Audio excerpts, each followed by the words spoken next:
And the Pageant Guru Award goes to... to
welcome to the 2023 Pageant Guru Awards Extravaganza. And this is something you have been waiting for because we have been teasing you with a lot of teasers. And of course, you guys got to see the Halu Awards, which was the fun part of the Pageants Extravaganza. And now, Guru, this is where it gets really serious and important. It surely does. How are you feeling in 2024? And after we finally have decided who we thought won all these categories? Well, Emma, to begin with, it was not easy. I believe this is the global Pageant Gurus Awards Extravaganza. More than 25 categories. And guys, two special mentions as well, Guru. Don't we have that? Yeah. Yes, that's a surprise. It wasn't there in our category list. But yes, Emma, it's been a very, very interesting year. We had 3 Miss Universes, we had 0 Miss World, we had amazing queens. We ended the year watching Miss Earth as well. So they're part of the categories as well. And it's been quite an interesting year. And it's such a pleasure to host it for the second year round with you, Emma, my partner in crime. And I'm super excited and thrilled to host the second edition of the Pageant Gurus Awards Extravaganza. So, guys, it's going to be something very interesting. We're going to talk about our, what should I say, the behind the scenes, the tidbits, the note joke that we had. So there are 2 parts to all the awards that we are going to showcase. First is the behind the scenes, what exactly happened, what were the deliberations, where we thought Guru had a point, where Emma rebutted, but then eventually, most of the times, we came together. Yes, we most did of come the time to we consensus. did agree on many things. We have a lot of fun categories that we included, especially we got 2 good new entries, which is going to be absolutely amazing because this is something that we are so happy about that we're going to be sharing with you. So it's a bit of a surprise as well. And Guru and I had a tough time deliberating. So you're going to see, like Guru said, BTS moments of how we came to the winner. And so why don't we get the show started, Guru? I'm so excited to be here. Absolutely. Let's Second year in a row. Never thought I'd make it with you. I am here a lot wiser and a lot happier. So all right, Guru, why don't you take us to our first Absolutely, category? Emma. With pleasure, with pleasure. In fact, the first category is the best stage design and production. And the nominations are Miss Earth, Miss Grand International, Miss International, Miss Supranational, and Miss Universe. So, let's have a look what happened behind the scenes. God, Guru, this is going to be impossible. No, I think it's very easy. I don't know. I'm confused. Best stage design and production. The categories we have selected as Earth, Grand International, Miss International, Miss Supranational, and Miss Universe. Yeah. So, what's the confusion here? Best stage was one. Best production was another one. That's where I'm confused. Okay, let's try to eliminate first. I think for me the lowest was Miss International. The Yeah. stage was very boring. It was like, one of those auditoriums that we have, very plain, nothing really going for it. So let's check that out. Miss Earth came second. They've improved a lot, but I still feel in terms of the lighting, in terms of the coordination, in terms of the quality of production, I think that's where it lacked. Supranational was actually nice. They always have a decent production because it's well lit. There are LED lights, but overall production seems to be getting very boring year after year. So for me, it's between grand, because they're always grand, and there's universe.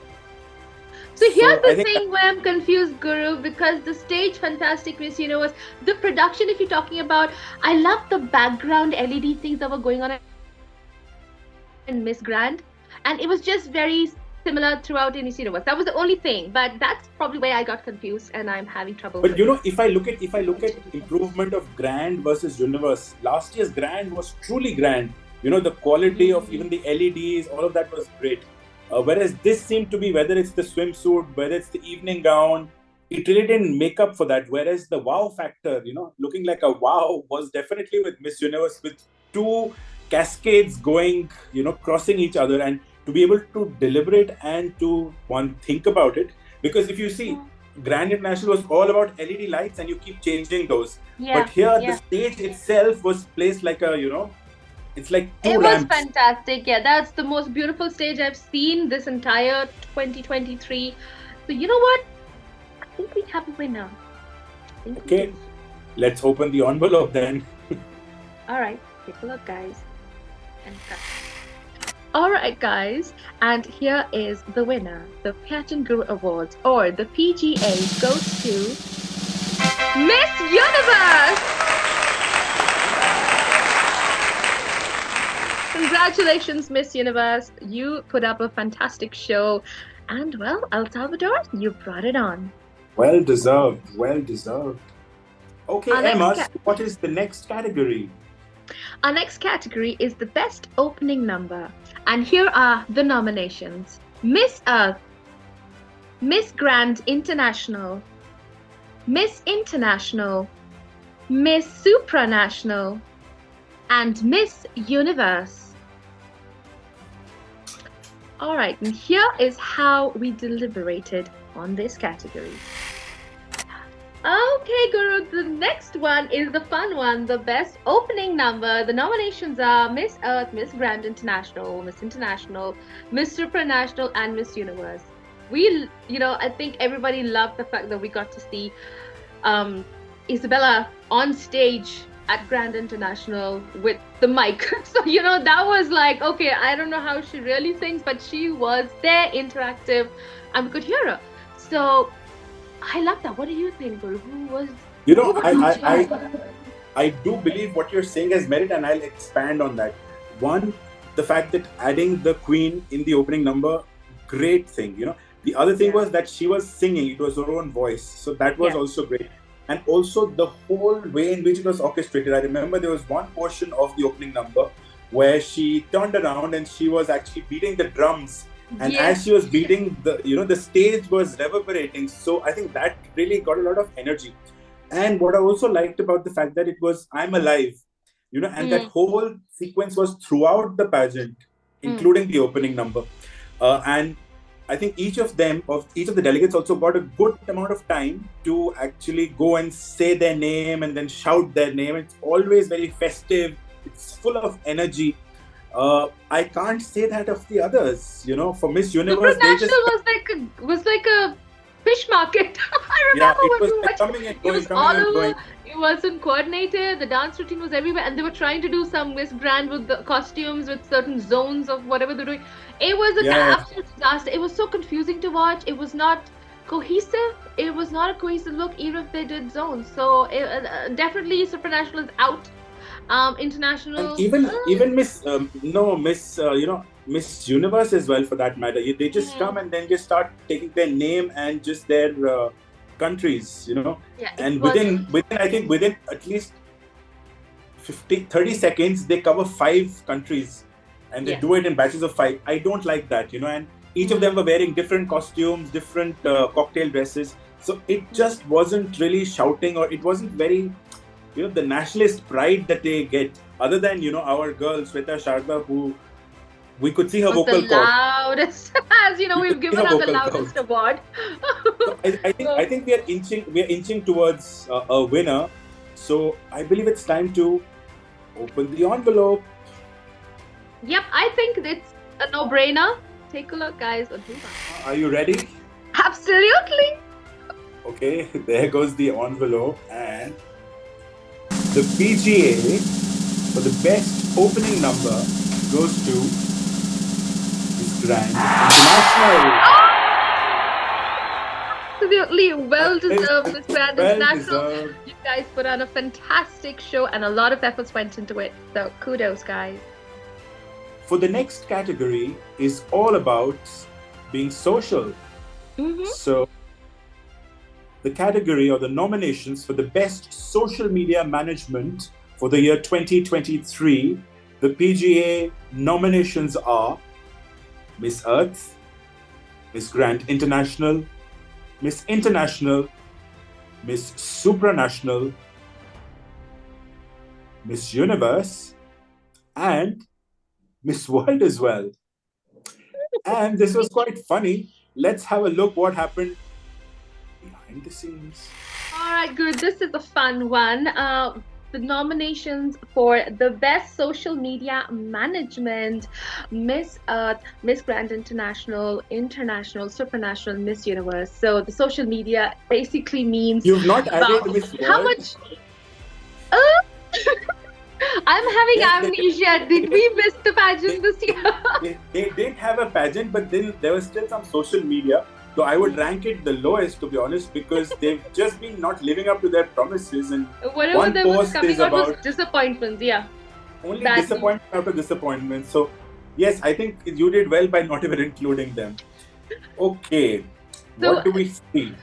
It was interesting because on social media, for vloggers like us and fans like us, we are dying because we follow everybody and whoever we can to get all the information, news, pictures, and gossips as well. So who was up on the list? Who really gave us, who satisfied our cravings for the pageantry madness this year, Guru?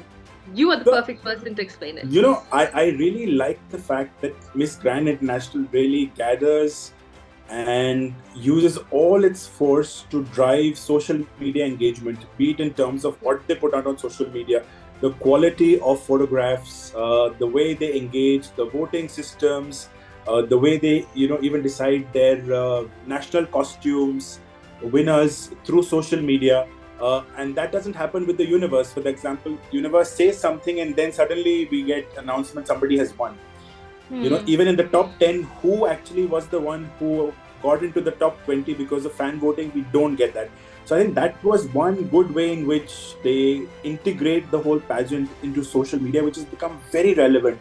But when we talk of, say, Miss Universe, everything of that was great. But I do believe there were, for an organization of that caliber, they have made big blunders. One was that when Natasha Joubert became Miss South Africa, they actually posted her picture saying that she's representing them at Miss Universe. So that's wrong. Another was this whole fiasco around Miss Universe El Salvador posting the wrong top 5 and putting in Miss Philippines, just adding fuel to fire, or I may say salt to the wound to our dear Filipinos. So I think that's where they kind of lost a bit of points. Supranational is great from one perspective of the fact that they use a lot of vloggers, pageant critics, to actually interview the contestants and give marks. So I think that is one good element where they use, these interviews and let the fans or the critics add some value. In fact, Miss World also does very good. If you look, those interviews that they do with the contestants and then let them vote. We get to see more of the closed door interview in Miss World than we've seen any pageant. So that's one thing know for a fact who you want to like and not. I missed Miss World actually this year. So I do wish they come back because they did a lot during the lockdown, and after that they did a lot of social media and it was done very well, where you really got to see the essence of the girls. So I think if Miss World was competing this year, it was their then they would have been a strong contender for the social media. Yeah.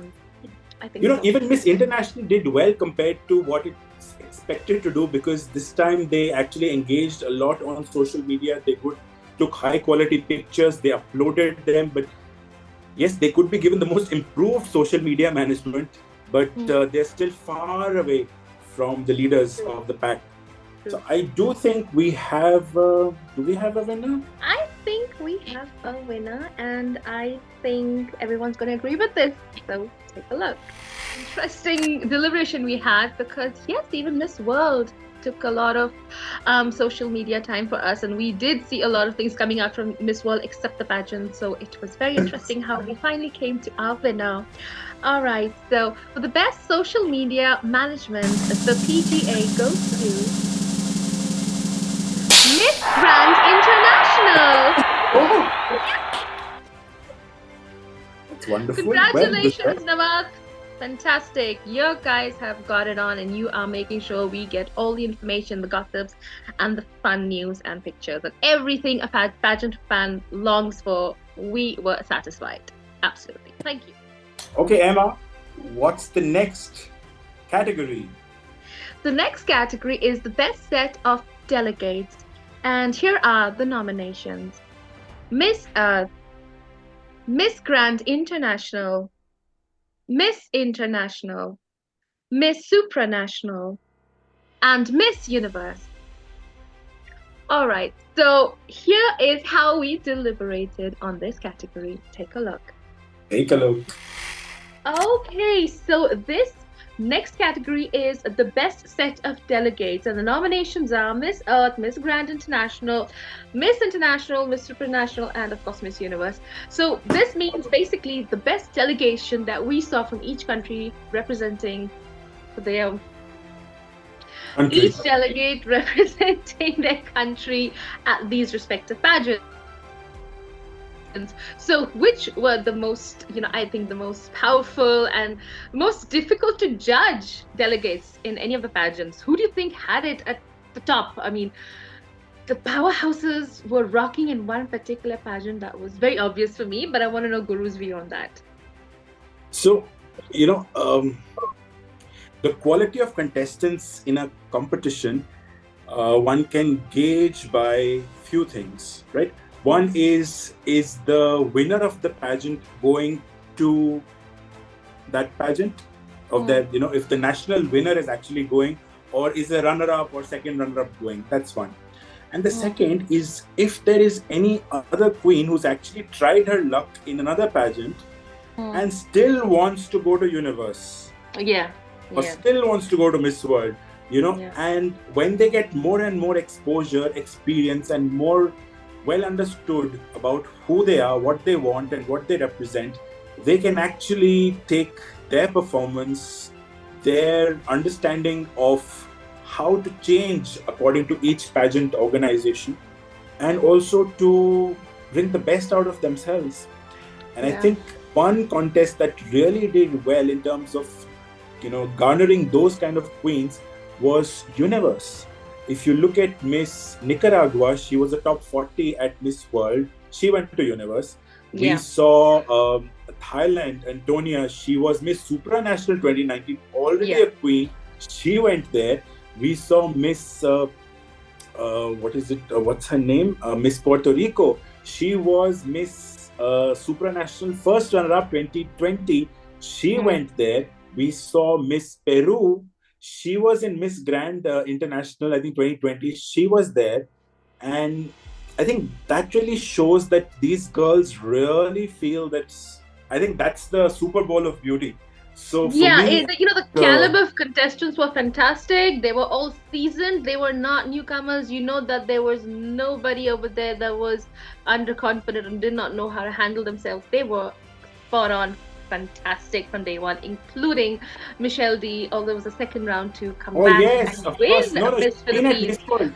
She's been in Miss World as well. She is. And then she again won Miss Philippines after losing, and then she comes back and then she nails it. So it was amazing. I think the clear winner, guys, and here is who we selected as the winner. Have a look. Okay, Emma. Are all of you ready? Absolutely. Okay, so the PGA for the best set of delegates for the year 2023, the PGA goes to Miss Universe. Excellent set of delegates. So many crossover queens doing so well. Absolutely. Well Absolutely. done, Universe. It seems to be Fantastic. neck and neck between Grand and I Universe. know it was just very confusing, but you know what? I'm happy. So congratulations, Miss Universe.